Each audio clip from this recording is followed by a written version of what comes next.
Hey, welcome. I'm Ryan, and this is Shirley, and we're both physical therapists with Atlas. Today we're going to be talking with you about shoulder special tests, specifically the Hawkins-Kennedy test. Now, the Hawkins-Kennedy test is assessing for anterior shoulder pain, specifically looking at subacromial pain syndrome. That's a fancy way of saying any kind of aggravation to the soft tissue in that subacromial space, oftentimes caused from repetitive or overuse type activity.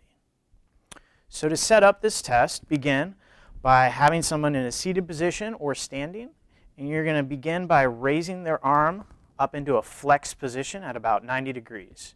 You're going to bend the elbow, and the practitioner is going to take their hand and stabilize the shoulder blade while providing an internal rotation movement of that shoulder.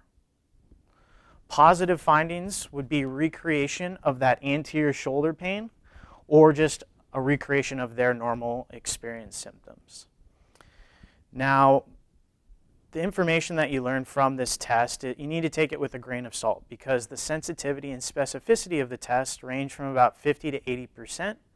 So this is not going to be a diagnostically conclusive test, but it can be utilized with other things to give you an indication as to what's going on in the shoulder. How do you use this information? Well, shoulder pathologies are very common, and you can utilize this to both educate a patient about the shoulder pain that they're experiencing.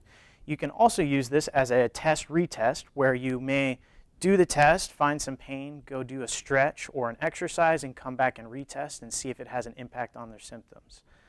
Lastly, you can educate people about common aggravators for their shoulder pain so that internally rotated flex position may aggravate anybody throughout their everyday activity. Hopefully you found this information helpful, and feel free to reach out to any Atlas provider to find out more information about this test. Thanks.